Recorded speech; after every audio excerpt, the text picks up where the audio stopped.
Why is it that we don't seem to be able to adjust ourselves to the physical environment without destroying it?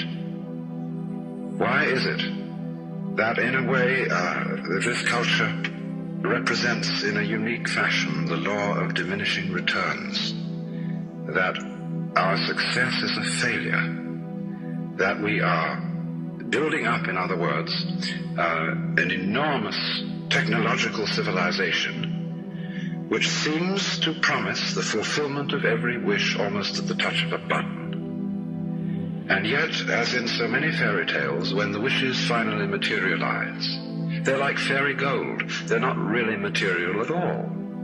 In other words, so many of our products, our cars, our homes, our clothing, our food, it looks as if it were really the instant creation of pure thought.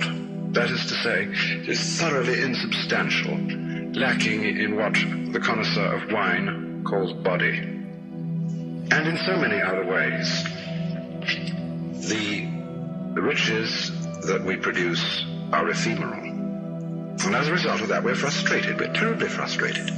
We feel that the only thing is to go on getting more and more. And as a result of that, the whole landscape begins to look like the nursery of a spoiled child who's got too many toys and is bored with them and throws them away as fast as he gets them, plays them for a few minutes. Also, we're dedicated to a tremendous war on the basic material dimensions of time and space. We want to obliterate their limitations.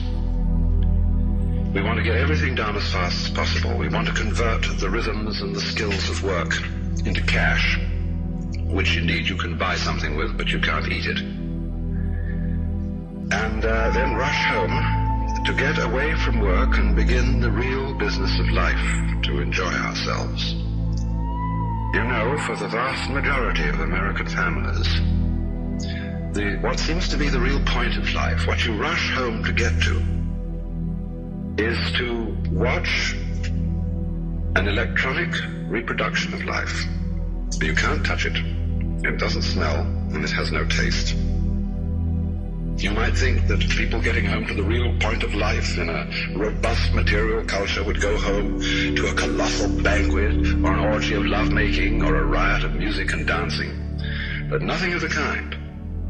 It turns out to be this purely passive contemplation of a twittering screen.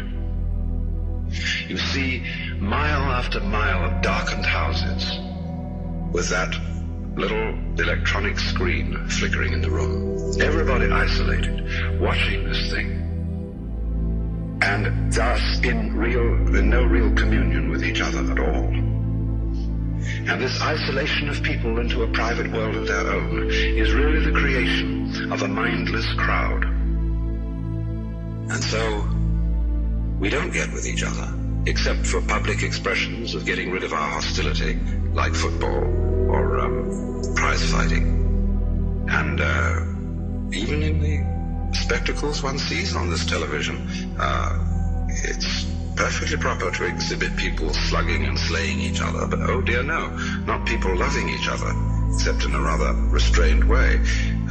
One can only draw the conclusion that the assumption underlying this is that expressions of physical love are far more dangerous than expressions of physical hatred. And it seems to me that a culture that has that sort of assumption is basically crazy and devoted, unintentionally indeed, but nevertheless in fact devoted, not to survival, but to the actual destruction of life.